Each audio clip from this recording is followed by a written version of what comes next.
Shalom, shalom, mes bien-aimés. Soyez bénis dans le nom puissant de notre Seigneur et Sauveur Jésus-Christ de Nazareth. Que la grâce du salut soit manifestée sur vous tous. La grâce des fruits du Saint-Esprit, l'amour, la douceur, la joie, la paix, la bonté, la bienveillance, la patience, la tempérance, la foi et la fidélité soient manifestées sur vous tous, mes bien-aimés. Que la grâce de l'humilité à l'égard de Dieu, à l'égard de notre position, la grâce de l'obéissance soit manifestée sur vous tous, bien-aimés, sans toutefois aussi oublier que la grâce de la sanctification complète, l'intérieur et l'extérieur, bien-aimés, qui nous donne accès pour entrer dans le cieux si on meurt avant l'enlèvement de l'église, ou bien si la trompette de l'enlèvement de l'église retentit maintenant pour que nous puissions être enlevés, que toutes ces grâces-là, bien-aimés, soient répandues sur vous tous, soient manifestes sur vous tous, bien-aimés, soient votre partage pour vous tous, ainsi que sur moi-même. Même ceux qui ne vont pas écouter ces enseignements, ils sont répandus partout dans le monde entier, au nom puissant de notre Seigneur et Sauveur, Jésus-Christ de Nazareth. Amen. Alléluia. Bénissons encore le seul nom de notre Seigneur et Sauveur Jésus-Christ de Nazareth pour tout ce qu'il continue encore à faire au milieu de nous. Bien-aimés, vraiment que la grâce du salut éternel soit vraiment le partage de nous tous. La grâce, bien-aimé, des fruits du Saint-Esprit, l'amour, la douceur, la joie, la paix, la patience, la bonté, la bienveillance, la maîtrise de soi, la foi, la fidélité, soit notre partage à nous tous, bien-aimés. Vraiment, la grâce de la soumission totale à la parole de Dieu soit notre partage, sans toutefois oublier la grâce de vivre totalement une vie de sanctification complète, l'intérieur et l'extérieur, soit bien-aimé notre partage à nous tous, bien-aimés, et aussi à tous ceux qui ne vont pas aussi écouter, bien-aimés, qui ne vont pas écouter, qui sont répandus partout dans le monde entier, bien-aimés, dans le nom puissant de notre Seigneur et Sauveur, Jésus-Christ de Nazareth. Bien-aimés, vraiment, je vais recommander cette prédication mixée, dans le mixage de la prédication et l'enseignement, bien-aimé. Je vais recommander ça entre les mains du Seigneur. Seigneur, en ce moment, Seigneur Père, je te confie, Seigneur, ce moment de prédication, Seigneur, accompagné aussi, mixé avec un peu d'enseignement, Seigneur Père. Je te confie ça entre tes mains, Seigneur. Père, déjà, je bénis à ton son et te dis merci parce que tu nous assistes toujours. Tu ne cesses point, Seigneur, de donner un message de prédication et d'enseignement, Seigneur. Tu continues à imparter, Seigneur, les âmes. Seigneur, Père, je te recommande, Seigneur, je te confie, je t'abandonne ce moment entre tes mains afin de venir prendre total contrôle. Seigneur, en ce moment, Père, je t'implore de venir prendre total contrôle en ce moment, Seigneur. Car tu dis dans ta parole, Seigneur, tu as ta parole, Père, Seigneur. Confie-toi à l'Éternel et ne t'appuie pas sur ta sagesse. Seigneur, car la sagesse humaine est la chair.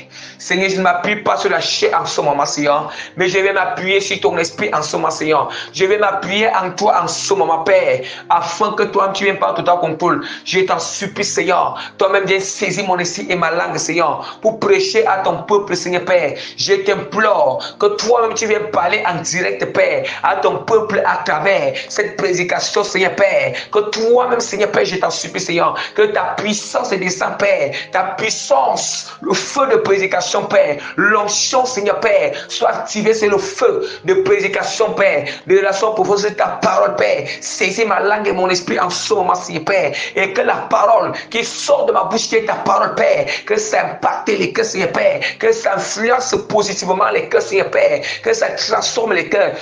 ça change les cœurs. Éternel Dieu de la puissance, Seigneur, au nom puissant de notre Seigneur Sauveur, Jésus-Christ de Nazareth.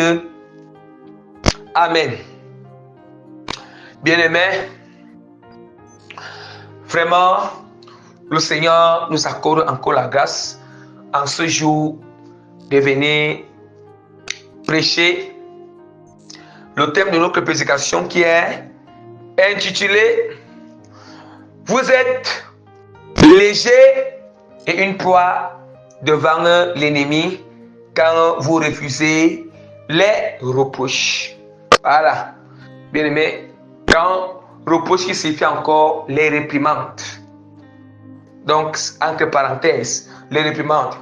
Je répète encore, la deuxième fois, le thème de notre prédication, mixé avec un peu d'enseignement.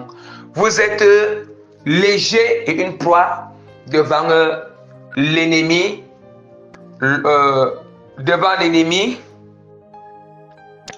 lorsque, bien aimé, lorsque ou bien quand on refuse d'écouter, les reproches, bien aimés. Je répète la troisième et la dernière fois. Donc le Seigneur vraiment m'a encore accordé cette grâce de venir prêcher sur le thème de notre prédication qui est intitulé sur vous êtes léger et une proie devant l'ennemi quand vous refusez les reproches, entre parenthèses, les réprimandes. Voilà. Bien aimé, nous savons déjà que j'avais déjà fait un enseignement un jour, comment reprocher et faire les réprimandes à notre prochain. Ouais, j'avais fait un enseignement sur ça un jour, c'est aussi à YouTube, bien aimé. Voilà, j'avais fait un enseignement sur ça. Donc là-bas, c'est la manière comment ça se passe. Mais ici, ce n'est pas... J'avais donné qu'est-ce que signifie reprocher, réprimander. J'avais expliqué ce que ça signifie, bien aimé. Mais aujourd'hui, il est question que le Seigneur nous met en garde pour ceux qui n'aiment pas les réprimandes. Les réprimandes dans le Seigneur. Voilà. Pour ceux qui n'aiment pas les reproches dans le Seigneur. Vous voyez? Le Seigneur nous met en garde. Le Seigneur nous met en garde, bien aimé. Vous voyez? Parce que nous sommes, bien aimé, je vous assure, une fois qu'une personne n'arrive pas à, une personne bien aimée, refuse les reproches en Christ, refuse les réprimandes en Christ, refuse la correction en Christ bien aimé, la personne là est légère devant le diable.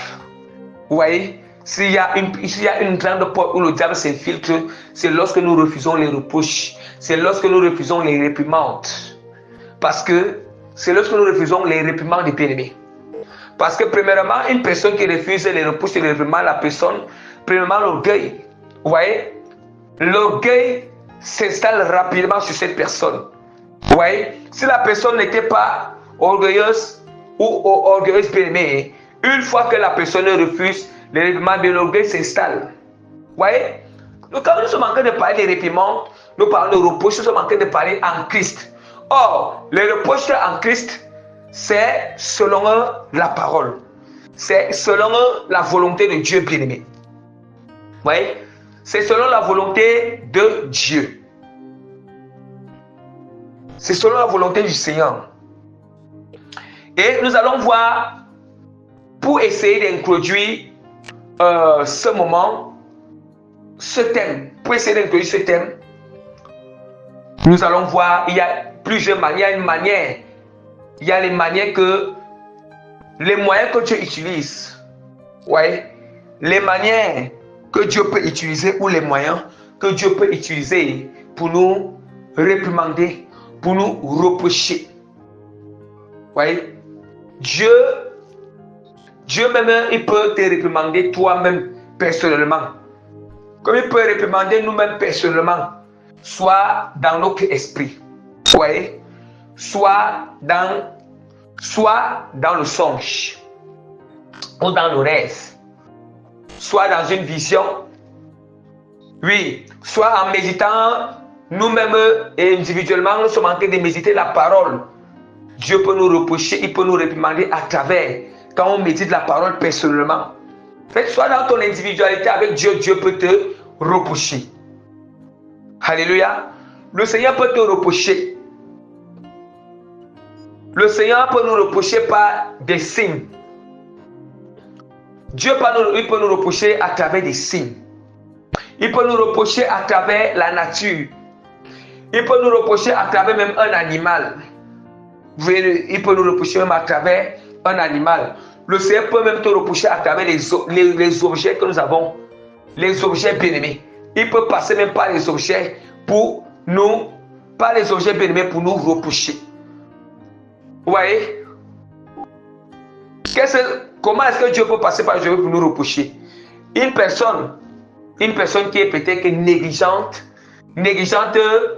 bon, qui fait toujours dans la maison, il parle des choses, quand il pose, il n'est pas donc, il ne pose pas la chose soigneusement. Et bon, il fait comme ça, bon, la personne, il fait comme ça, il dépose, il ne veut pas connaître, il ne veut pas prêter attention à la chose est bien posée. Si la chose est bien sur la table, il ne va pas seulement poser comme ça, il tourne aussi le dos.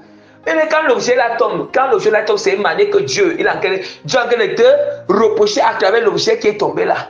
L'objet là en train de te parler. L'objet là montre que non, l'objet là bien ancré, Dieu te reproche à travers l'objet là. Il a été réprimandé à travers l'objet là.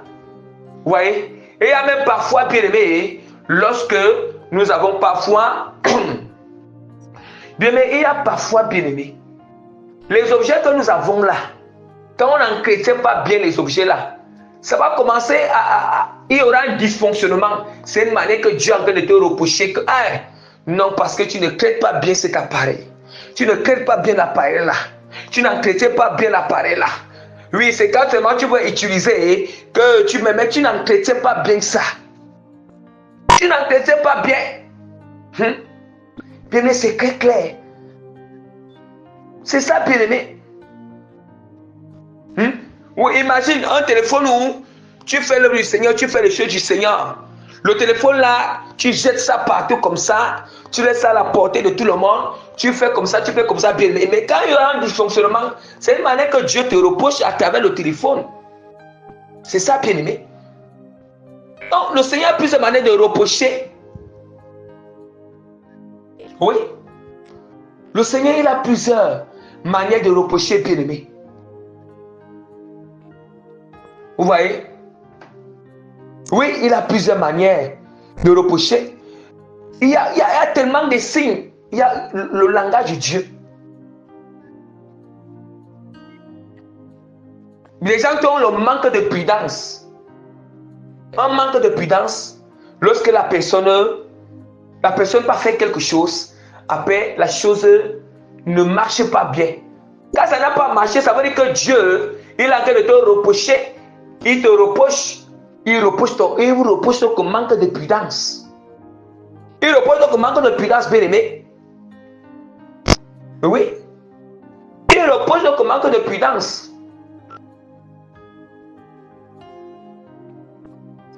Et le Seigneur peut encore reprocher comment? Il peut passer par l'autre prochain. Voilà. Par l'autre prochain. Il peut passer par ton aîné.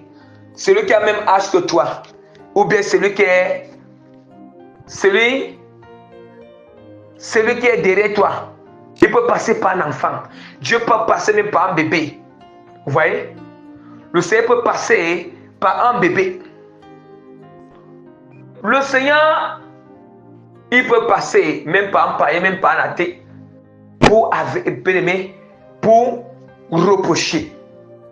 Or, pour savoir que c'est Dieu qui me reproche, directement tu vas voir que ce qui se passe, c'est le reproche est selon la parole. C'est le réprimande est cadré avec la volonté de Dieu, est cadré avec la parole. Parce que quelque part, je ne suis pas allié avec la parole. Quelque part, j'ai un comportement qui n'est pas bien selon la volonté de Dieu. Quelque part, j'ai peut-être certaines pensées qui ne sont pas des pensées qui sont droites devant la face du Seigneur. Oui. Les pensées ne sont pas droites devant la face de Dieu. Bien et surtout, revenons un peu aujourd'hui dans le Seigneur, en Christ Jésus. En Christ Jésus, nous allons voir surtout les gens, bon, qui ont déjà, il y a certaines personnes, dans le Seigneur, j'aime toujours entendre, j'entends toujours ce langage. Ce langage que moi j'ai fait. Ça fait depuis 30 ans que je suis converti, 40 ans, 50 ans. Tu vas me dire quoi? Hein? Tu vas me dire quoi? Vous allez me dire quoi? Bien aimé. Ouais, vous allez me dire quoi? Ou bien nous allons voir chez les païens là, les mamans là, et les mamans, ou bien les mamans et les papas vraiment. Quand peut-être, vous savez vraiment, chez les païens là, les mamans et les papas là, vraiment, surtout les papas là, bien aimés. Ouais, tu essaies un peu d'attirer l'attention ou il a fait quelque chose qui n'est pas bien là, bien aimé. Ouais, il va seulement d'abord, il va te dire que, il va te prendre en charge, bien aimé. Il va te prendre en charge, il va te dire que toi qui? Toi qui? Toi qui? Bien aimé.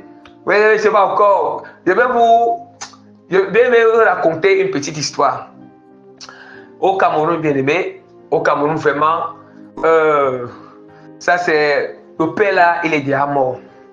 Il est déjà mort, bien aimé, il est mort l'année passée, j'ai entendu les nouvelles de sa mort, vraiment. Bon, ça m'a un peu touché.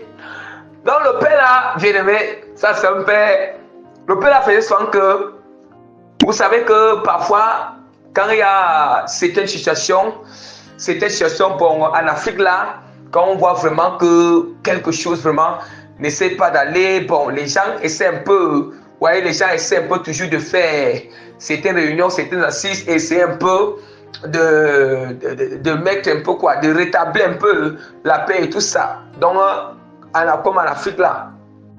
Maintenant alors, bien aimé, quand on veut déjà reprocher le père là sur quelque chose, les autres personnes, le père là, il va dire aux gens que, allez d'abord parler les choses de votre maison avant de venir parler des choses. Bien, s'il voit qu'il y a quelque chose, dans ta famille, ou bien une personne dans ta famille qui fait quelque chose qui n'est pas, peut-être quelque chose qui n'est pas bien aimé. Toi là, essaie seulement d'aider, lever un peu là, essaie un peu de le reprocher. Oh, si c'est qu'il veut la bien aimer, il va te prendre en charge. Il va te prendre, toi d'abord, va d'abord arranger les choses de ta famille avant de venir arranger les choses de ma famille. Ou bien il va dire que va d'abord voir la situation de ton enfant avant de venir parler mes choses, bien aimé. Bien aimé, c'était terrible. Toi non, il était vraiment terrible, bien aimé. Vous voyez? Et ces genre de personnes ont fini par s'habituer. S'ils n'acceptent pas Jésus-Christ, ils demeurent vraiment comme ça. Parce que c'est seul Jésus-Christ qui peut vraiment briser ce genre de choses, qui peut briser. Bon, et voilà un peu. C'était un peu l'histoire que je voulais un peu raconter, vous voyez. Donc, c'est pour dire quoi? Le Seigneur passe par n'importe qui pour reprocher. Et nous devons être, et je vous assure, ce qui peut nous rendre réceptifs au reproche, c'est l'humilité. Voilà le point le plus essentiel. Voilà, bien aimé. Bien aimé, c'est seule l'humilité qui peut nous faire accepter le reproche. Ouais. Parce que l'humilité, quand nous sommes humbles, nous sommes plus petits devant les yeux de Dieu et devant tout le monde. Quand nous sommes humbles, on ne se voit pas grand. Je ne me vois pas grand, je ne me vois même pas grand. Mais je me vois plus petit devant tout le monde. Même ceux qui sont mes petits frères, je me vois même plus petit devant eux. C'est ça l'humilité. C'est ça l'humilité, bien aimé. Ouais. Or, une personne qui n'est pas humble, je vous assure, il ne peut pas être réceptif au reproche. Il ne veut pas accepter le reproche.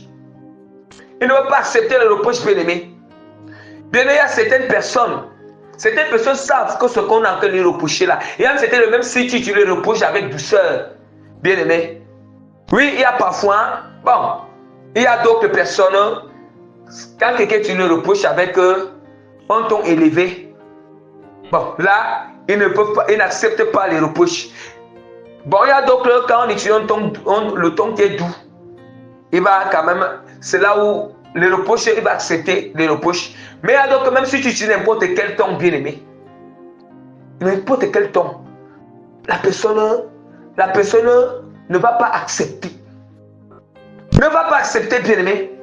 Bien aimé, je vous assure, bien aimé, quand nous savons que ce qu'on me reproche là, c'est la vérité. L'orgueil, en fait, pour savoir qu'il y a encore soit l'orgueil ou un peu d'orgueil en nous, bien aimé. Lorsqu'on a encore nous reprocher que tu connais que c'est vrai, bien aimé, je sais que ce que la personne dit c'est vrai. Bien aimé, ne cherchons pas des choses un peu là, on va un peu essayer. Non, bien aimé, ne cherchons pas quelques paroles qui vont un peu essayer de faire comme si, oui, je sais que d'ailleurs, je sais quand même que ce que la personne dit là est vrai, mais je vais un peu chercher une petite parole un peu pour que je vais un peu parler. Bien, mais ça c'est l'orgueil. Quand je sais que c'est vrai, bien, mais ça ne sert à rien. Ça ne sert même l'humilité. Ce qui est plus important, il veut dire que c'est le genre que, ok. Donc l'humilité, c'est le genre l'humilité va se dire que, ok, j'ai compris. Ok, merci beaucoup, vraiment, j'ai compris. Oui, imagine. Merci beaucoup, j'ai compris. C'est ça qu'on appelle la perfection de l'humilité. La perfection de l'humilité parce que je sais que ce qu'on me reproche ici, c'est vrai, c'est là. Et il n'y a même pas quelque chose, peut-être la personne n'a même pas ajouté quelque chose. Il n'a pas ajouté ou bien dit quelque chose qui ne concerne pas, peut-être là qui ne me concerne pas. Mais s'il a dit uniquement ce qui me concerne et que ce que la personne dit, c'est vrai, bien aimé. Vous voyez? Ouais. Donc c'est très important. C'est très important vraiment. Très important, bien aimé, d'accepter les reproches. Il faut accepter les reproches. Il ne faut jamais regarder parce que quand je me regarde, je dis comme ça. J'essaye de regarder, c'est ça, bien aimé. Vous voyez, l'humilité nous fait accepter les reproches. Il y a certains reproches, bien aimé, oui, ça fait mal, mais si c'est vrai, je dois accepter, bien aimé. Si c'est vrai, je dois accepter. Je dois accepter. Vous voyez? C'est ça, bien aimé. C'est ça. Et il y a même certaines personnes. Et la personne sait que oui, ce qu'on dit là, c'est ça vraiment, je me reconnais. Oui, c'est vrai. Oui, ce qu'on dit là, c'est vrai.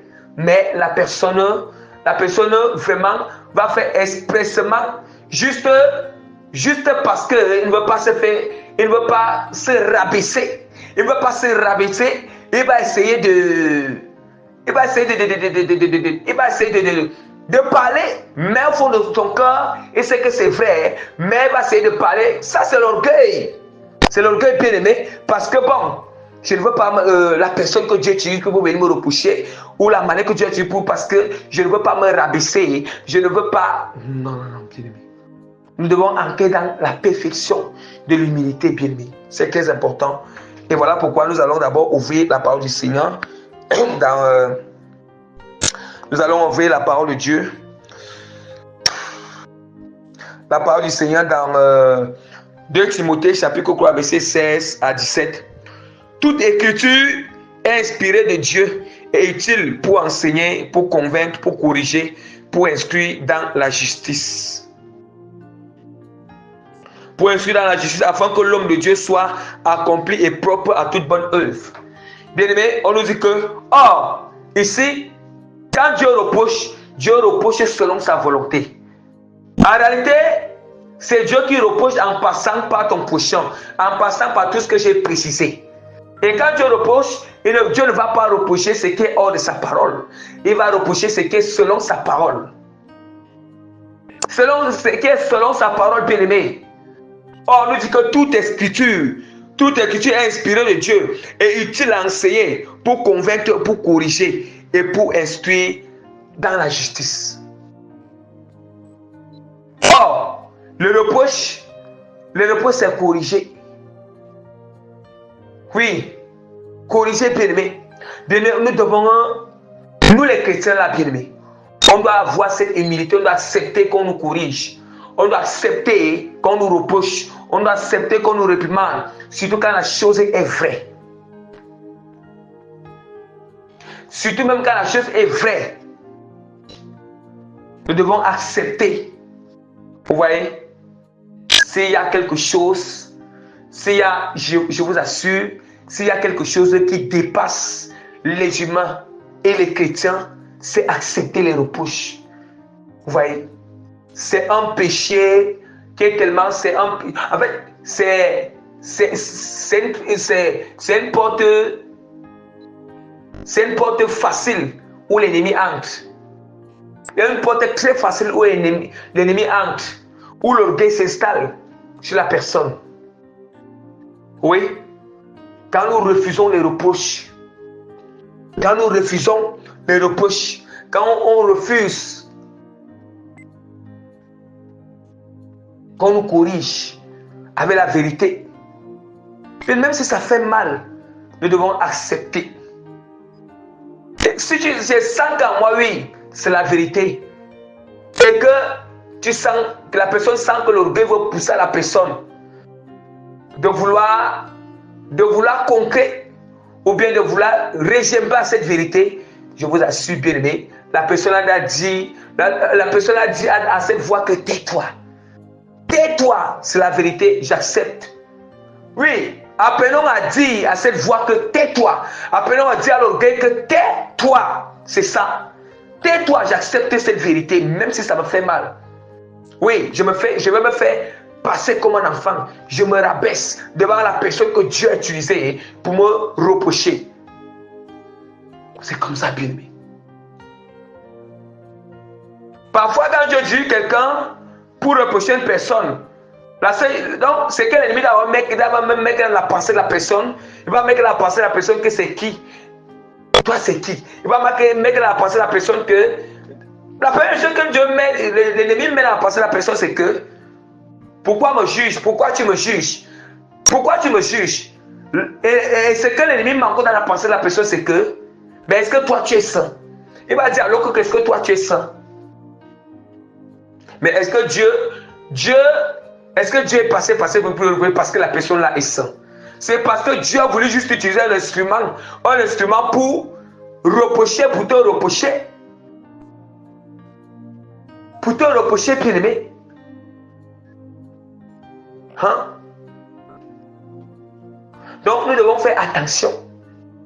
Nous devons faire vraiment attention, bien aimé. Nous devons faire attention. S'il y a ce qui peut briser l'orgueil à nous, ce sont les reproches. C'est quand on accepte le reproche, au fur et à mesure qu'on accepte le reproche, ça brise l'orgueil à nous. Ça brise le moi. Vous voyez? Ça brise l'orgueil à nous, bien-aimés. Au fur et à mesure que nous acceptons les reproches. Bien-aimés, nous allons continuer. Bien-aimés, nous allons continuer vraiment. Nous allons continuer avec notre petit 1. Voilà. La ressemblance et les dangers que court. Voilà. La ressemblance et les dangers que court celui qui refuse les reproches. Voilà. Premièrement, celui qui refuse les reproches, on va parler à quoi est-ce que la personne là ressemble. Et deuxièmement, les dangers que la personne là court. C'est avec la parole de Dieu. La parole de Dieu va nous démontrer ces choses. La parole va nous démontrer ces choses. Bien-aimé, la parole de Dieu va nous démontrer ces choses.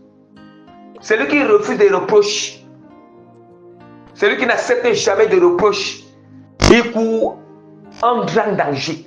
Eh bien, en très grand danger. La personne là, c'est comme si une personne qui refuse carrément des reproches, qui n'accepte jamais de reproches, une personne qui veut toujours apporter des raisonnements lorsqu'on le reproche, lorsque Dieu utilise une personne pour reprocher cette personne, je vous assure, la personne là, c'est comme si la personne là, il est entre la mort et la vie.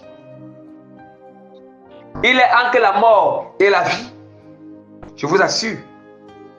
La personne est entre la mort et la vie. La personne là,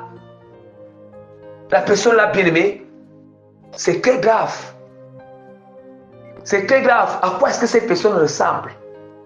À quoi est-ce que l'état d'âme de cette personne ressemble, bien aimé? L'état de cette personne ressemble à quoi? Nous allons ouvrir rapidement la parole du Seigneur, la parole de Dieu, dans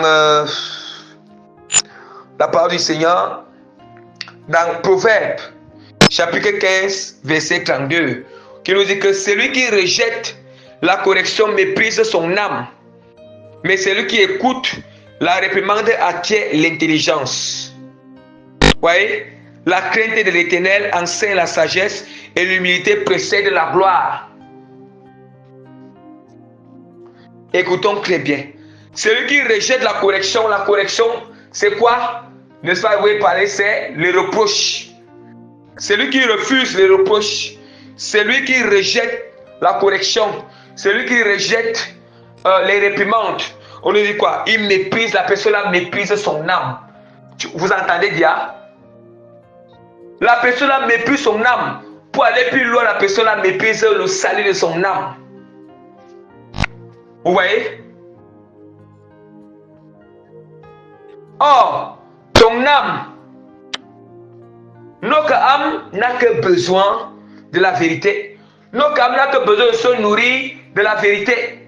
Ça veut dire que ton âme a besoin de la vérité, mais toi tu méprises ton âme de ne pas recevoir la vérité, de ne pas recevoir des reproches pour que ton âme puisse se nourrir davantage, ton âme puisse être dans les bonnes dispositions, que si tu meurs, ton âme entre au ciel. Or, si nous méprisons notre âme directement, notre âme ne peut pas entrer au ciel. Oui, on ne peut pas entrer au ciel. Mais celui qui écoute la réprimande acquiert l'intelligence. Oui, celui qui écoute les reproches, la réprimande, il acquiert l'intelligence. Et la personne là est sage.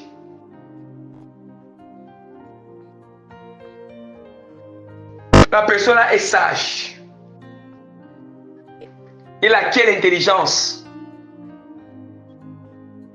Cette personne, il s'améliore. Il va s'améliorer. Cette personne,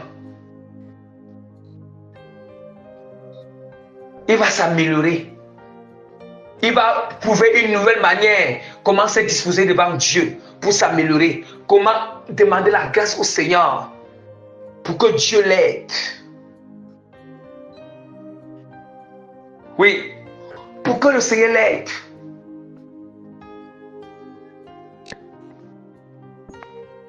On dit que la crainte de l'Éternel enseigne la sagesse. Quand nous craignons le Seigneur, quand nous craignons Dieu vraiment, nous allons accepter les reproches. Et l'humilité précède la gloire. L'humilité précède la gloire. Or, on nous dit que, je vous ai expliqué que la seule personne qui peut accepter les reproches, la correction et les réprimandes, c'est celui qui est humble. On nous dit que l'humilité précède la gloire. Or, s'il n'y a pas d'humilité, bien-aimé, Dieu va passer par les gens pour nous avertir, pour corriger, pour bien aimer, réprimander, pour reprocher. Si on n'écoute pas les reproches du Seigneur, on n'écoute pas ce que Dieu passe par les gens, ou bien aimé, je vous assure, bien aimé. Comment est-ce que bien aimé, comment est-ce que tu seras précédé par la gloire? Comment est-ce que Dieu peut manifester sa gloire dans notre vie? Il ne peut pas. Le Seigneur ne peut pas manifester sa gloire dans notre vie. Dieu ne déverse pas sa gloire dans l'orgueil. Le Seigneur ne déverse pas sa gloire sur une personne qui n'accepte pas les reproches. Sur une personne qui n'accepte pas les reproches. Bien-aimé, pour savoir que tu es en train d'entrer dans les perfections de l'humilité, c'est lorsque, bien-aimé, toi-même tu sais que ce que mon reproche est vrai. C'est lorsque tu seras capable, on sera capable de rester tranquille, de ne pas contrôler, pas chercher un mot pour venir produire ou bien pour non. C'est lorsque l'on sera capable devant la personne que tu as utilisée pour me reprocher, pour dire que merci, merci beaucoup vraiment, ou bien j'ai compris, merci beaucoup, j'ai compris. Oui, c'est ça qu'on appelle l'humilité. C'est ça qu'on appelle l'humilité profonde. L'humilité profonde du bien-aimé.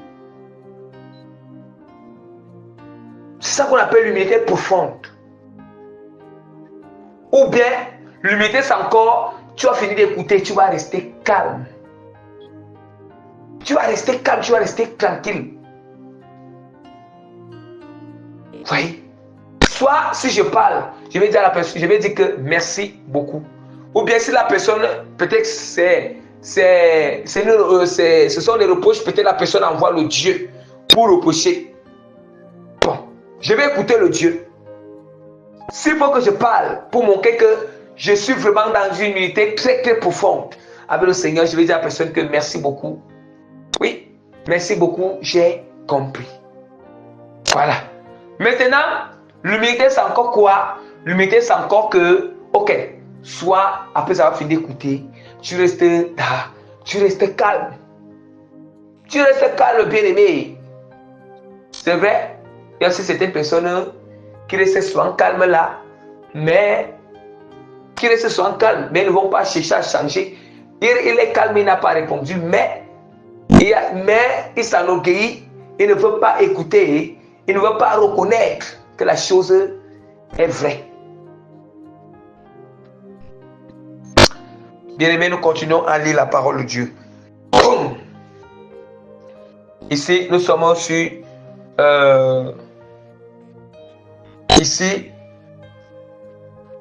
nous sommes vraiment... Nous continuons, nous lisons Proverbe 12, verset 1. On dit que nous sommes en train de parler le danger que la personne court et à quoi la personne ressemble. Voici à ce que la personne ressemble ici. Proverbe chapitre 12, verset 1. On dit que celui qui hait la réprimande est stupide. Voilà. Celui qui hait la réprimande est stupide. Or, de ne pas aimer les reproches, ne pas aimer la correction et les réprimandes, c'est haïr. Ils sont en train de haïr la réprimande. Ça veut dire qu'on dit que la personne là est stupide. C'est la parole de Dieu qui dit. Stupide veut dire quoi? Stupide veut dire une personne qui est insensée. Stupide veut dire une personne qui n'a pas d'intelligence. Une personne qui n'a pas d'intelligence, il n'a pas l'intelligence du Seigneur. Stupide veut dire une personne qui n'a pas de sagesse. Pas de sagesse, ce n'est pas la sagesse humaine. Il n'a pas la sagesse de Dieu, bien-aimé. Stupide veut dire encore quoi? Une personne dénuée de sens. Oui, dénuée de sens, bien-aimé. Comment se fait-il que ce qu'on me dit là est vrai, bien-aimé? Mais je refuse d'accepter. Non, il faut comprendre. Il faut comprendre que bien-aimé, il faut comprendre que bien-aimé, peut-être ça ne va pas dans notre cerveau. Il faut comprendre comme ça que ça ne va pas dans notre tête, bien-aimé. Comment se fait-il que Comment ça fait que ce qu'on me reproche là, je me reconnais dans ça et que c'est vrai? Pourquoi est-ce que je vais raisonner? Voilà pourquoi, vous voyez pourquoi les personnes dénuées de sens, quand on dit qu'ils sont stupides, ce sont des gens stupides. Comment? Ce sont des gens bien-aimés. Des gens bien-aimés lorsqu'il y a un reproche et que la personne se reconnaît dans ça. Mais la personne va commencer à insulter les gens. La personne va commencer à insulter. Et la personne va, je ne sais pas, ou bien même la personne ne va même pas attendre que la personne finisse bien aimée.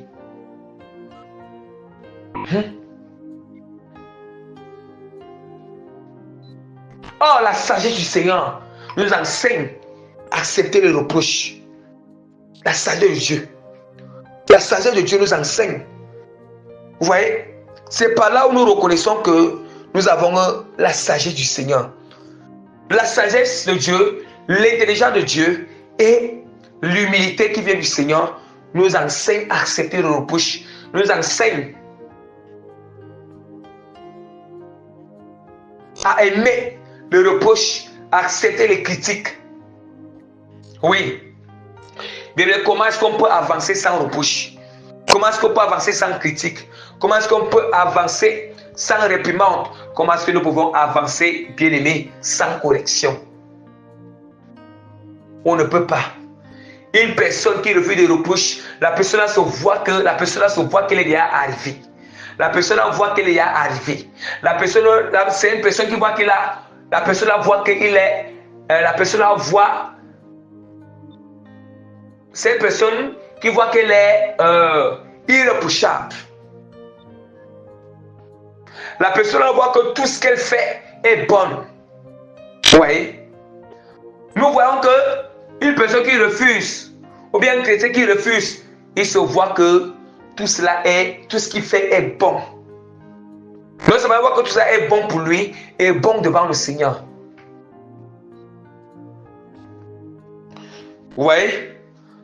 Regardez, on dit que la personne, donc une personne qui n'aime pas les reproches, on dit que cette personne est stupide. La personne là ressemble à ça. Elle ressemble à la stupidité bien aimée. Oh, je vais vous expliquer ce que signifie stupide. Plus loin encore, selon dans le monde, on m'a connu dire que stupide, c'est encore idiot, c'est encore sot, être sot bien aimé. Et voilà pourquoi vraiment, vous voyez, voilà pourquoi les gens, dans l'Épître de 1 Corinthiens chapitre 15, les gens qui étaient en train de dire qu'il n'y a pas de résurrection, les gens qui étaient en train de contester qu'il n'y a pas de résurrection pour vraiment inciter les autres à croire à ces choses. Voilà pourquoi l'apôtre Paul avait dit que insensé. Or, insensé, c'est quoi? Insensé, c'est lorsque nous sommes insensés, lorsqu'on refuse ce qui est vrai, on refuse la vérité de Dieu. Nous refusons la vérité du Seigneur. On devient directement insensé, bien-aimé. Insensé, bien-aimé, parce que là, je refuse ce qui donne le sens de vie. Or, c'est ce qui donne le sens de vie, je deviens insensé à ce qui donne le sens de vie, bien-aimé. Hein? Proverbe chapitre 29, verset 1. Un homme qui mérite d'être repris et qui redit le coup sera brisé subitement et sans remède. Ouais, on dit qu'un homme qui mérite d'être repris, ça veut dire que une personne qui mérite, ça veut dire que les reproches sont dans la personne. Les réprimandes qu'on fait à la personne, ou la correction qu'on a à la personne, c'est une correction que la personne a méritée. Ce sont des reproches que la personne a méritées. Il mérite ces reproches par rapport. Il agit dans un comportement qui n'est pas cadré avec la parole. Il agit selon ce qui n'est pas cadré avec la parole. Vous voyez? On dit ici que si la personne a mérité ce que vous disiez, si vraiment ces reproches-là sont vrais, bien aimés, et que je redis le coup. Redire le coup, c'est quoi? C'est refuser le reproche. Et que je redis le coup. On dit que On dit que la personne sera brisée subitement sans remède. La personne sera brisée subitement. Attention. Bien-aimé, attention, lorsque le Seigneur, Dieu passe par toi-même, par les songes, il passe par les gens. Parfois même, quand le Seigneur veut briser, quand Dieu veut briser une personne, parfois il ne va même pas passer par toi-même pour repousser. Mais il va passer par les autres personnes bien-aimées. Oui. Et quand Dieu repousse la chose plusieurs fois, la personne constate que, vraiment, dans ma famille, on me repousse des choses. D'ailleurs, on me repousse des choses. Là-bas, on me repousse des choses. Dans mon autre on me repousse telle chose. Mais la personne, il refuse ces reproches-là. Quand Dieu a tellement passé par plusieurs pour te reprocher que tu refuses, je t'assure, Dieu va te mettre dans une situation où il va briser cet orgueil qui refuse de reprocher. Dieu va te mettre dans une situation, il va te mettre face à une situation bien-aimée. La situation là va te briser bien. Ça va te secouer bien aimé. Ça va te secouer. Et quand ça va te secouer, c'est là où tu vas te rappeler. Non seulement l'attitude que tu as, c'est l'attitude qui va faire que tu vas te retrouver dans une situation où qui va te secouer, qui va te briser. Et non seulement c'est là où tu vas te rappeler. Tu te rappelleras de tous les reproches que Dieu est passé par les gens pour te donner. Oui. C'est là où tu vas te rappeler. Et quand tu te rappelleras, en ce moment-là, bien aimé, et tu vois encore que, hey, c'est cette attitude qui m'a envoyé ici. C'est cette attitude qui me fait être là où je suis ici là. C'est cette attitude qui a fait que cette situation qui m'arrive, qui a fait que vraiment ce qui m'arrive c'est là. C'est parfois même quand Dieu, même si Dieu a pitié de toi, il ne va pas faire que ce n'est pas une situation qui te précipite à la mort. Donc, les personnes, ça les précipite à la mort et pas en enfer une fois. Mais attention. Quand on commence, quand je commence à entendre comment tout le monde crie avec moi là, et que je sais que ce qu'il dit c'est vrai, il y a une différence entre que beaucoup de personnes se lèvent pour parler de toi et que tu ne reconnais pas la chose. Et que tu ne reconnais pas la chose. Mais quand quelqu'un a le Saint-Esprit, quand quelqu'un a le Saint-Esprit et que Dieu passe par quelqu'un pour le reprocher, non, le Seigneur va le convaincre que oui. Même si quelqu'un n'a pas le Saint-Esprit, nous-mêmes nous sommes conscients. Il y a certaines choses que nous faisons, nous sommes conscients de cela. En nous-mêmes, le conscient nous juge. Ça nous juge. Ça nous juge. Vous voyez? Vous voyez? C'est comme ça que le Seigneur fait. Bien-aimé, une personne qui refuse les reproches, si vraiment cette personne va entrer au ciel, la personne ne va pas échapper à ce brisement-là. La personne ne peut pas échapper. On dit qu'avec Dieu, là, quand on ne veut pas, avec le Seigneur, quand on ne veut pas apprendre dans la douceur avec Dieu, et on va apprendre dans la douleur avec le Seigneur. C'est comme ça avec le Seigneur. Dieu commence d'abord à nous apprendre dans la douceur. Il commence d'abord à nous reprocher dans la douceur. Il commence d'abord à nous réprimander dans la douceur. Oui. Mais quand il voit que nous sommes toujours rebelles, oui, on s'entête toujours. C'est là que Dieu maintenant t'apprend dans la douleur. La douleur c'est quoi? Bien aimé, c'est lui-même va se rassurer au casquet des événements qui vont dépasser l'orgueil, qui est sur nous permis. Des circonstances qui vont dépasser cette attitude, parce que face à tous les autres méthodes là, cette attitude était très forte. Face à toutes les méthodes que Dieu, les autres méthodes, ça a été cette attitude. On semblait que cette attitude était forte, bien aimée. Mais maintenant, Dieu va utiliser une circonstance qui vont faire que l'attitude là ne pourra plus être forte. Oui. L'attitude là sera brisée. Si l'attitude persiste, si la personne persiste, ok. La personne a résolu, il a résolu même sa propre mort. Ouais, la personne a résolu sa propre mort. Regardez encore la page de dans Proverbe 27. Proverbe 27, chapitre 27, verset 5 à 6. Mieux vaut une réprimande ouverte qu'une amitié cachée. Vous voyez? Mieux vaut une réprimande ouverte qu'une amitié cachée. Bien aimé. Vous voyez ce qui se passe? Aujourd'hui, il y a parfois certaines personnes qui n'arrivent plus à repousser les autres. Peut-être vous êtes amis. Vous êtes amis bien-aimés. Et maintenant, il voit que ce que tu fais n'est pas bien. Il va venir te reprocher. Quand il va venir te reprocher comme ça, tu ne vas pas vouloir accepter ce reproche. Ou bien, tu vas lui dire que ne parle plus mes choses, ne fais plus comme ça. Vous voyez? S'il y a ici, là, s'il y a parfois certaines personnes, après la personne,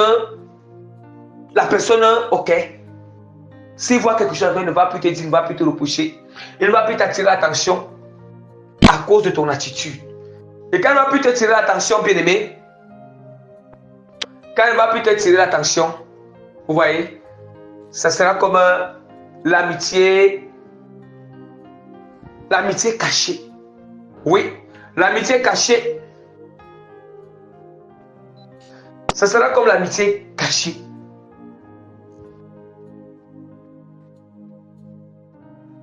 Et il y a aussi certaines personnes-là il y a certaines personnes qui ne sont pas souvent capables de reprocher son prochain.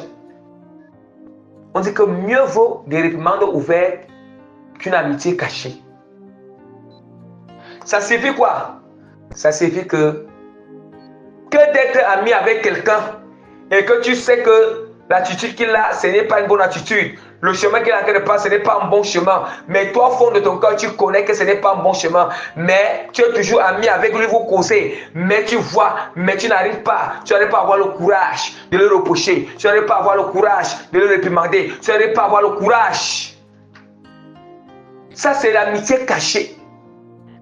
L'amitié ne suffit pas. L'amitié, c'est quoi? L'amitié, c'est se reprocher. L'amitié, c'est d'attirer l'attention. L'amitié, c'est de montrer là où l'autre fait du mal.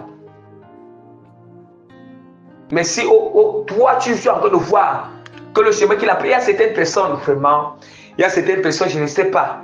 Il est en train de voir comment son ami il a pris le mauvais chemin là. Les choses qu'il fait, le comportement qu'il a, ce n'est pas un bon comportement. Mais il est là, il cautionne. Il est là, il ne peut jamais reprocher son ami. Il ne peut jamais attirer l'attention à son ami. Il ne peut jamais. Il est tout simplement là, il cautionne. Oui. Parce que quoi? Peut-être, c'est dans les motifs. Ou bien parce qu'il lui donne de l'argent. Ou bien parce qu'il lui donne de l'argent. Ou bien parce qu'il fait comme ça. Ou bien peut-être que parce que, je ne sais pas. Il apporte certains avantages. Voilà, certains avantages. Je ne sais pas. Ou bien parce que la personne a peur. Ou bien parce qu'il craint que l'amitié finisse. Ça, ce n'est pas une vraie amitié. Ça, ce n'est pas une vraie amitié. C'est une amitié cachée. Ce n'est pas une vraie amitié. On dit que mieux vaut des réprimandes ouvertes qu'une amitié cachée. Or, une amitié cachée, c'est lorsque je n'arrive pas à repousser, je n'arrive pas à attirer l'attention. Je n'arrive pas à attirer l'attention. Et ce sont des choses qui se passent toujours dans l'humilité, voilà, la douceur et la simplicité. Bien, regardez ce que la parole de Dieu nous dit. Dans Matthieu chapitre 18, verset 15. Si ton frère a péché, va et reprends-le entre toi et lui. S'il t'écoute, tu as gagné ton frère. Mais s'il ne t'écoute pas, prends avec toi une ou deux personnes afin que toute l'affaire se règle à la déclaration de 2 ou 3 personnes. S'il refuse de les écouter, dis-le à l'église. Et s'il refuse aussi d'écouter à l'église, qu'il soit pour toi comme un païen et un publicain. Écoutons très bien. Ouais, c'est que je parlais ici. Dieu va d'abord utiliser une personne pour te reprocher. Maintenant, tu vas te retrouver au milieu peut-être de 2 ou 3 personnes qui vont te reprocher la même chose, ou 4 personnes qui vont te reprocher la même chose. Et que tu connais que ce qu'ils disent c'est la vérité. Nous sommes en train de parler des reproches qui sont vrais. On ne parle pas des reproches qui ne sont pas fondés sur la vérité. Voilà. Nous parlons ici des reproches qui sont vrais. Voilà pourquoi Proverbe nous a précisé que celui qui mérite des reproches et il réduit son coup. Ça veut dire que celui qui mérite, ça veut dire que c'est la vérité. Voilà. C'est ça que nous parlons ici. Nous ne parlons pas des reproches qui ne sont pas fondés sur la vérité. Maintenant, on dit qu'une personne te reproche, tu n'acceptes pas. Tu te retrouves au milieu de 2, 3 ou 4 personnes qui te reprochent. Au milieu de ces 5 personnes, on n'accepte pas toujours. Maintenant, un jour, tu te retrouves aussi dans l'assemblée. Plusieurs personnes déjà dans l'assemblée reprochent la personne de la même chose. On dit que si la personne là se comporte de cette manière, la personne vraiment refuse ses reproches, la personne ne veut pas accepter ses reproches, la personne est considérée comme un païen. Or, un païen, c'est celui qui n'a pas le Saint-Esprit. Un païen, c'est celui qui a encore un homme animal. C'est celui qui a encore un homme animal bien-aimé.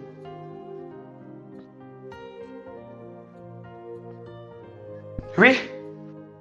Un païen, c'est celui qui n'a pas le Saint-Esprit. Donc, ça veut dire que si quelqu'un n'accepte pas les reproches là, et la personne là n'accepte jamais les reproches, il sait qu'il est catégorique, qu'il connaît que quand ce qu'on me dit là c'est vrai, et que je n'accepte pas, mais que la personne là doit revoir sa relation avec le Seigneur. La personne doit revoir sa relation avec Dieu. Parce que il doit revoir. La personne doit revoir. Voilà, c'est comme ça, bien aimé. La seule manière que Dieu peut prouver notre humilité, la seule manière que Dieu nous éprouve pour tester. Pour tester pour que nous-mêmes on sache si nous sommes humbles. Et lui-même va éprouver l'humilité en nous. C'est quoi? C'est qu'il va toujours utiliser les gens pour nous reprocher. Il va utiliser les gens, parfois mais il va utiliser même peut-être les gens même qu'on dépasse. Il va utiliser une personne que nous dépassons en âge, parfois pour nous reprocher. Oui. Parfois pour nous reprocher, bien aimé. Oui, je vous assure, c'est d'abord le plus grand secret. En fait, c'est d'abord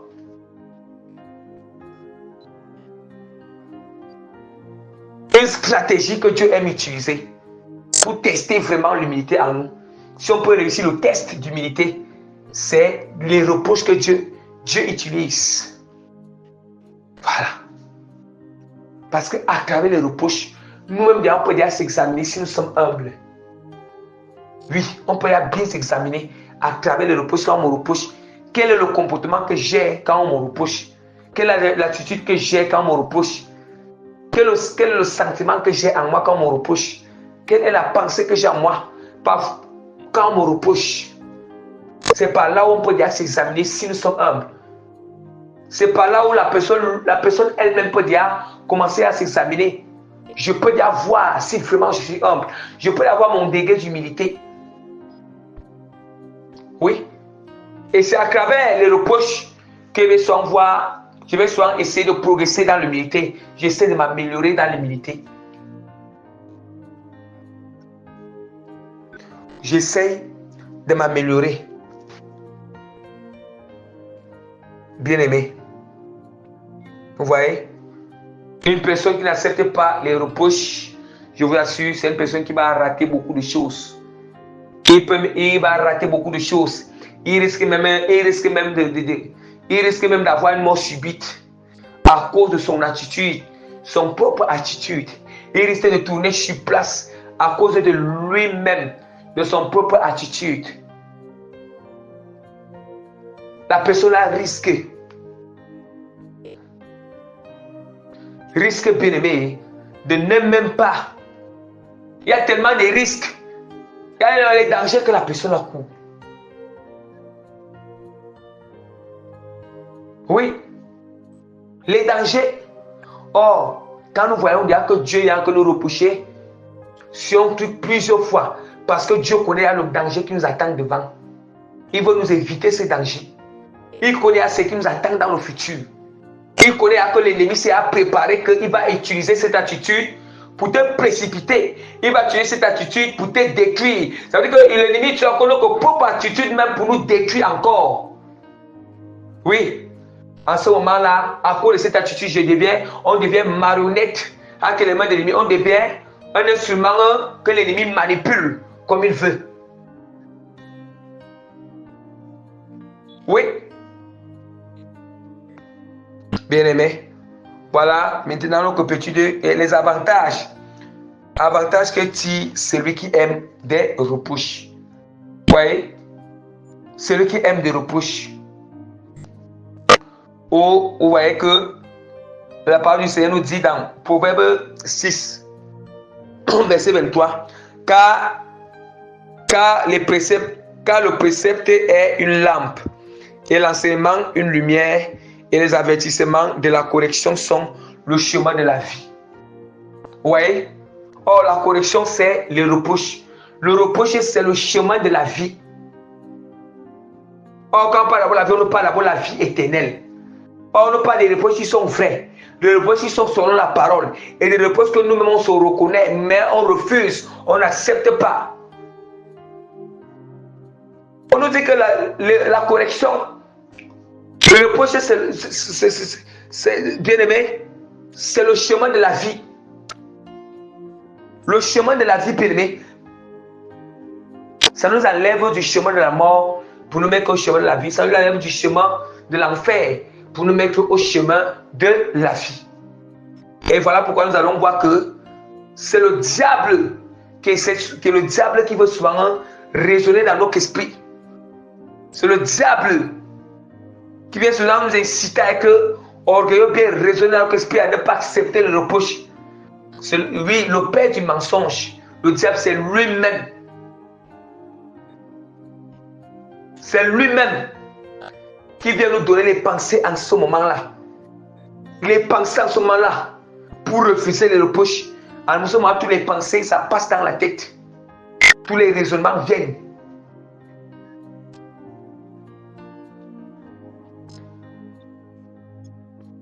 Pour qu'on n'accepte pas les reproches. Vous voyez, l'avantage de celui qui accepte les reproches, il marche sur le chemin de la vie éternelle. Il va hériter le royaume des cieux. Il va hériter le royaume des cieux. Le chrétien va hériter le royaume des cieux, bien-aimé. Un chrétien qui accepte les reproches, un chrétien qui accepte les reproches, bien-aimé, Dieu les lève. Il les lève parce que quand il accepte les reproches, c'est l'humilité qu'il est en train de manifester. On dit que l'humilité précède la gloire. Or, quand Dieu manifeste sa gloire dans notre vie, Dieu nous élève. Le Seigneur nous élève.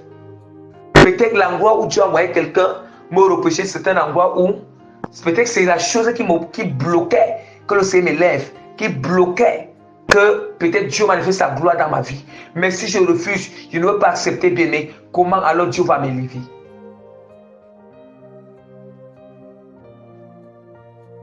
Comment est-ce que Dieu va m'élever?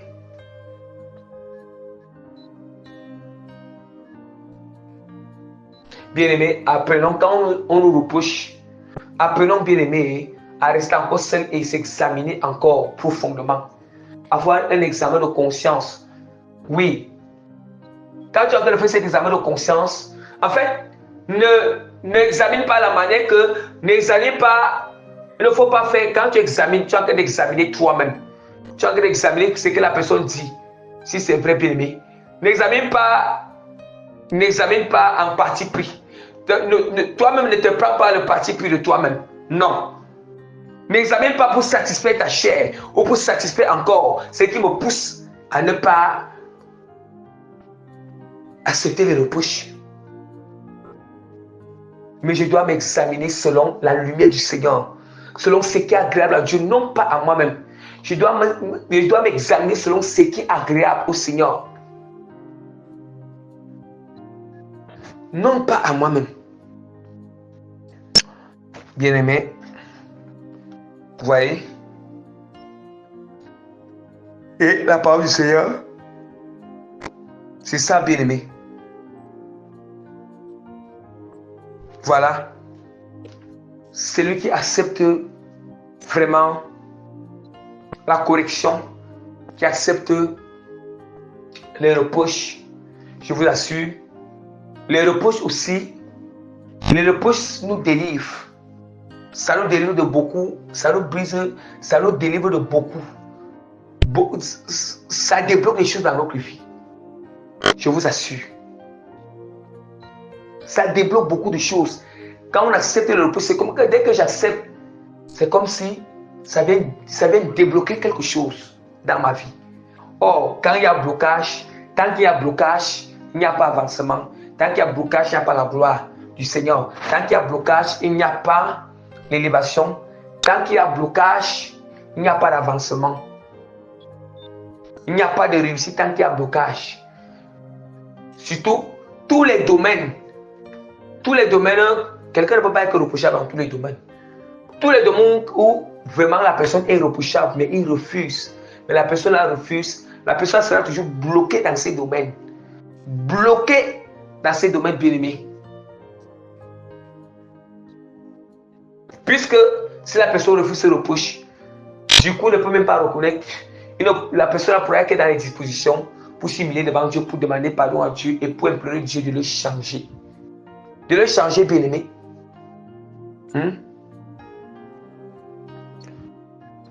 Pour implorer Dieu de le changer. Bien-aimé, nous allons passer, vous voyez, nous allons passer un peu sur mieux le petit quoi, on finit avec ça. Le but pour lequel Dieu nous reproche. Dieu nous reproche souvent.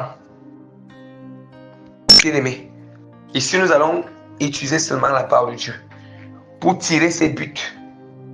Pour tirer ce but, on va d'abord Romains chapitre 2, verset 24. Romains chapitre 2, verset 24. Car le nom de Dieu est à cause de vous blasphémer parmi les païens, comme cela est écrit. Vous voyez? Si le Seigneur, si Dieu nous reproche, parce que Dieu sait que quand Dieu nous reproche, Dieu nous corrige. Dieu nous corrige, le Seigneur nous réprimande.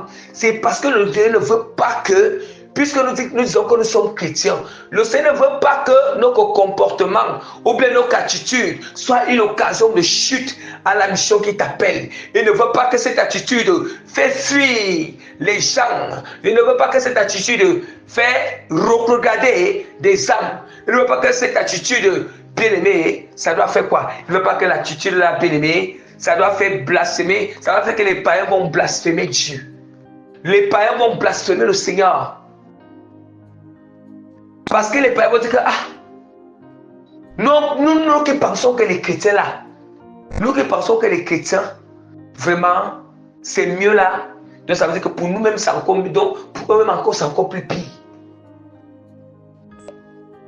Pour eux encore, c'est encore plus pire. Bien-aimés, je vous assure, quand le Seigneur, quand Dieu nous reproche, parfois, oui, quand Dieu tue les gens pour nous reprocher, parfois les gens peuvent utiliser, oui, la personne, d'autres personnes utilisent une mauvaise manière pour nous reprocher. C'est vrai, ce n'est pas bien d'utiliser une mauvaise manière, mais même si la personne utilise une mauvaise manière, bien quand toi tu vas rester dans ton coin là, ne regarde pas seulement la mauvaise manière que la personne a utilisée, mais regarde aussi la vérité qui est sortie à l'intérieur. Regardons la vérité qui est sortie à l'intérieur et que je me reconnais. Oui. Et que je me reconnais, bien-aimé. Et que je me reconnais à l'intérieur, nous nous reconnaissons à l'intérieur. Dieu nous repousse parce que il sait, il ne veut pas que, hey, à cause de telle attitude, ou de telle habitude, ou de tel acte, à cause de telles choses, il ne veut pas que les païens blasphèment son nom. Vous comprenez pourquoi Dieu prend le temps de briser quelqu'un longtemps avant que le Seigneur, bien aimé, Dieu lui expose. Il expose la personne en public. En public, pourquoi? Pour que la personne entre dans l'accomplissement de la mission du Seigneur. Il y a certaines personnes, eux-mêmes, ils s'exposent. Ce n'est pas le temps de Dieu. C'est les personnes eux-mêmes. Eux-mêmes, ils se lancent en mission. Eux-mêmes, ils s'envoient eux-mêmes en mission, bien aimé. Ils s'envoient eux-mêmes en mission. Oh, ce n'est même pas encore le temps du Seigneur. Oh, Dieu n'a même pas encore fini de préparer la personne. C'est d'où maintenant nous allons voir aujourd'hui, c'est à cause que nous allons voir que dans certaines églises, où c'est tellement catastrophique avec les hommes de Dieu et les fidèles. Parce que les hommes de Dieu ne connaissent pas comment diriger, certains hommes de Dieu ne connaissent pas comment diriger les brebis. À cause qu'il y a encore certaines attitudes que Dieu n'a pas brisé en lui. Il n'a pas patienté. Il n'a pas patienté que Dieu finisse de le briser. Et maintenant, ce sont ces attitudes qui font que certains chrétiens aujourd'hui, il y a des scandales dans ces églises. Et certains chrétiens aujourd'hui, ils ne veulent même plus aller à l'église. Certains même ont regardé. Certains ne veulent même pas entendre parler de Jésus-Christ. Certains même sont déçus. Oui. Et il y a même d'autres qui ont régné une fois le Seigneur Jésus-Christ de Nazareth. Parce que quoi? Parce que pour eux, parce que c'est à travers ces serviteurs de Dieu, eux pensaient voir Jésus à travers cette personne, ces serviteurs de Dieu, ou à travers ce frère ou cette sœur. Oui. Vous comprenez pourquoi? Vous comprenez pourquoi ne soyons jamais pressés. Ne soyons jamais pressés de dire seulement que je vais faire la mission du Seigneur sans toutefois d'abord. Non. Ne soyons jamais pressés. Mais ne nous précipitons jamais. Ne soyons jamais pressés. Même à ce qui concerne demander le mariage à Dieu, ne soyez jamais pressés. Demandez comment tu peux déjà faire la mission de Dieu. Ne soyez jamais pressés, bien-aimés. Parce que chaque fois que Dieu brise, que ce soit le mariage, que ce soit l'accomplissement de la mission du Seigneur, que ce soit bien-aimé, attention. Ne soyons jamais pressés dans ces choses. Mais laissons que Dieu nous brise. Il nous brise totalement pour réussir. Même s'il faut que tu acceptes que Dieu te brise pendant 3 ans, 4 ans, 5 ans, accepte. Accepte. Parce que lorsque tu vas sortir du brisement, tu vas sortir de là, bien-aimé. Dieu t'utilise puissamment. Lorsque tu sors de là, bien-aimé, tu peux rencontrer n'importe quelle situation face aux brebis, face aux gens. Tu connais comment est-ce que tu vas agir. Tu connais comment faire. Parce que oui, tu as appris à me dans le secret. Parce que Dieu t'a brisé dans le secret. Parce que Dieu t'a fait traverser toutes les étapes bien-aimées. Parce que tu as passé toutes les étapes avec l'Éternel.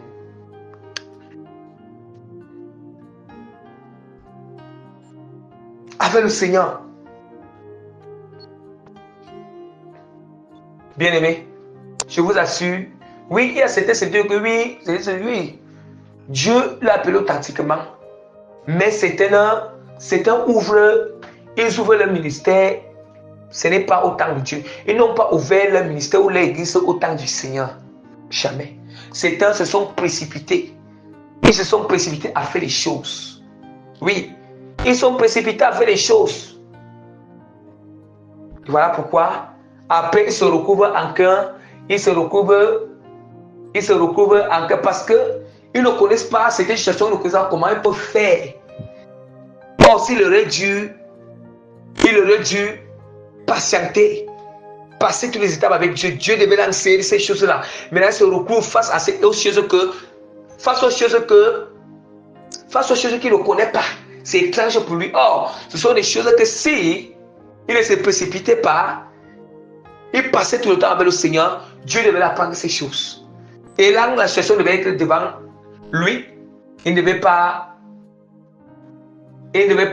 être embrouillé. Or, quand la situation est là, tu ne connais pas comment faire. Un truc qui doit se passer instantané quand tu ne connais pas comment faire.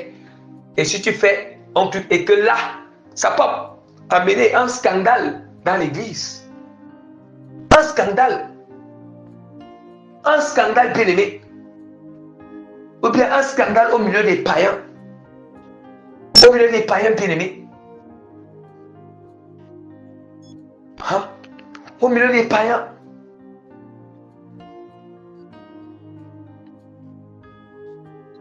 Un scandale au milieu des païens bien aimés.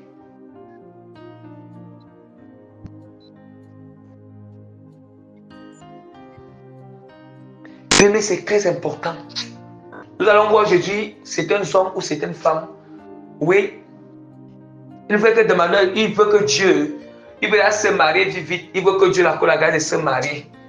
Mais, bien aimé, mais ils sont en train de refuser. Je sais que j'ai telle attitude. Mais parfois, on doit être honnête avec nous-mêmes, bien aimé. Apprenons à être honnête avec nous-mêmes. Waouh! Je sais que non. Je sais, oui, je demande au mariage à Dieu. Mais je sais vraiment que non. Cette attitude qui est en moi, c'est là. Le mieux est que non, Seigneur. Je veux d'abord que tu me brises cette attitude. Avant que je me marie. Parce que si l'attitude que j'ai en moi, c'est là. Je sais que, hey, ça peut être un scandale. Puisque c'est quelque chose qui est que.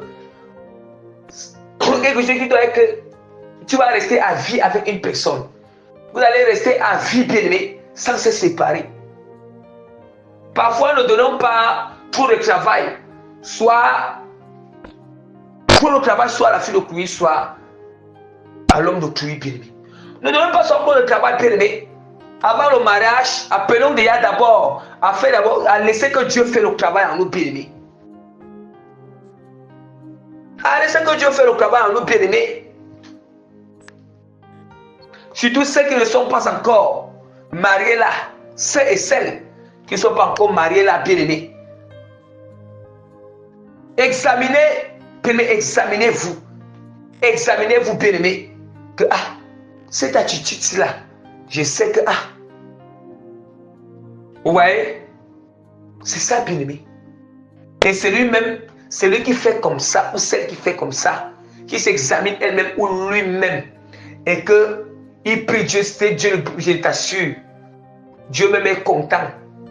Dieu même, il est content. Et Dieu va faciliter les choses pour la personne. Pour la personne. Et même parfois, avant même que la personne se marie là, parfois Dieu va utiliser certaines personnes. Que tu te dis que, vraiment, avec cette attitude ici, est-ce que. Parfois, vous allez entendre des paroles comme ça. Avec cette attitude, tu penses vraiment que tu iras en mariage. Regarde, avec cette attitude, tu penses que tu iras en mariage. Oui, il y a parfois comme ça, Dieu passe par les gens comme ça, hein. Qui vont te dire, qui vont te glisser, ils vont te glisser. Hey, mais mon frère, avec cette attitude, vraiment, tu comptes épouser une femme. Oh, ma soeur, avec cette attitude, tu penses vraiment que, vraiment, tu vas vraiment supporter le moment où tu vas aller en mariage. Bien aimé. Oui, les paroles comme ça, ne prenons pas toujours ces paroles comme ça. C'est vrai, parfois, c'était dit ça dans les circonstances que bon, ça peut t'énerver. Mais même si ça t'énerve, toi-même, examine-toi dans ces paroles. Prends ces paroles, il faut prendre ces paroles au sérieux. Au sérieux, bien aimé. Autant pour moi. Il faut prendre ces paroles vraiment au sérieux. Prends ça, bien aimé.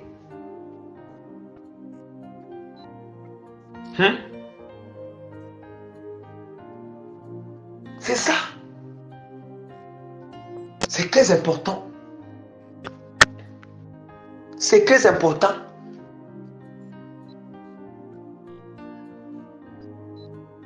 C'est très très important. Bien aimé, je vous assure, avec Dieu là, je dis toujours, ne laissons pas que les dons ou l'onction ou les dons, bien aimés, nous fait sauter les étapes avec Dieu. Parce que parfois l'onction et les dons vont souvent nous embrouiller. Parce qu'on ne connaît pas la part des choses.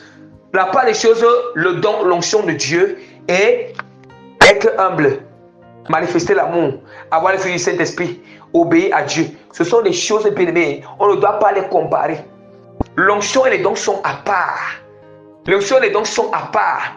Mais à ce qui concerne que être humble, Dieu apprend à être humble, à obéir à Dieu, à manifester l'amour, rapide, à se maîtriser, à se maîtriser. Ne mélangeons, ne comparons pas ces choses.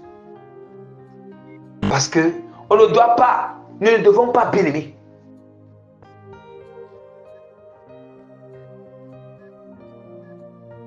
Attention.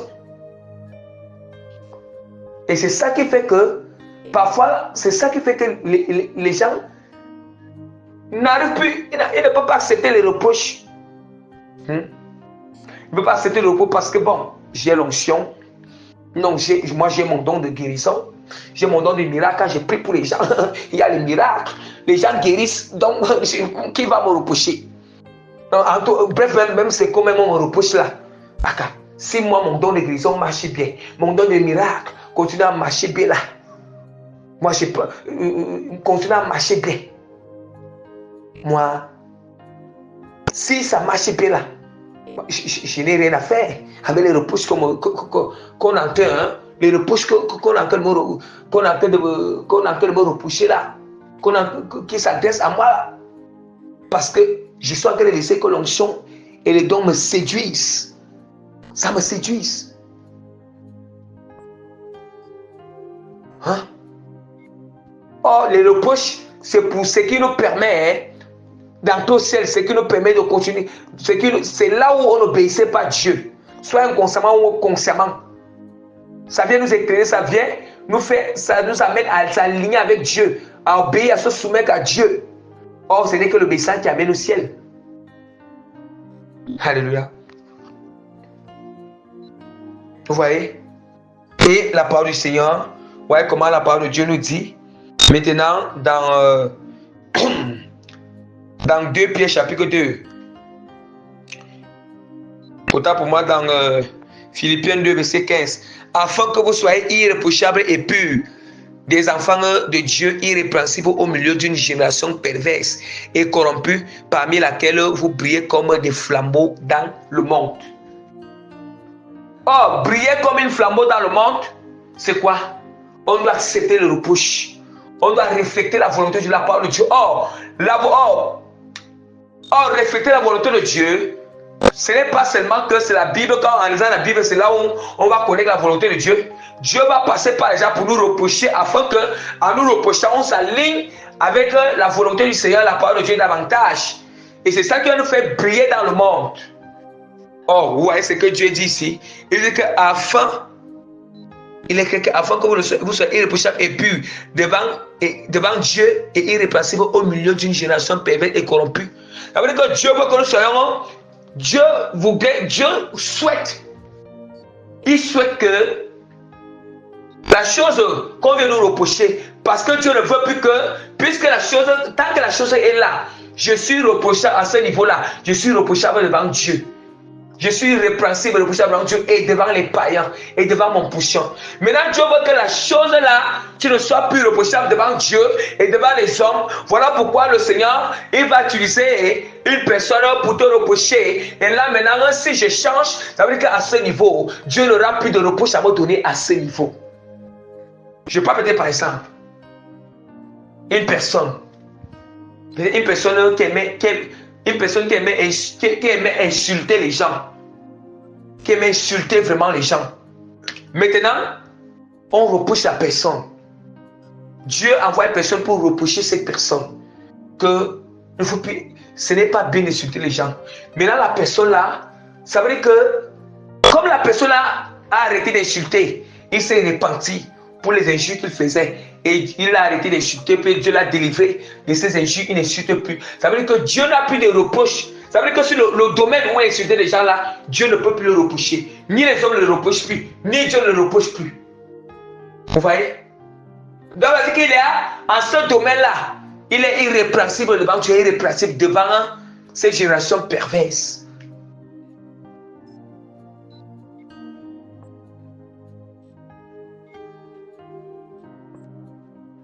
Et aussi, il y a quelque chose que je veux souligner, bien aimé. Attention, il y a certaines personnes, quand elles voient que ils ont plusieurs qualités là. Et que ils ont plusieurs qualités. Et maintenant, ils ne veulent plus tenir compte de leur mauvaise attitude ou bien des reproches. C'est que non, en tout cas, bon, non, la personne va, non, il ne veut plus tenir compte.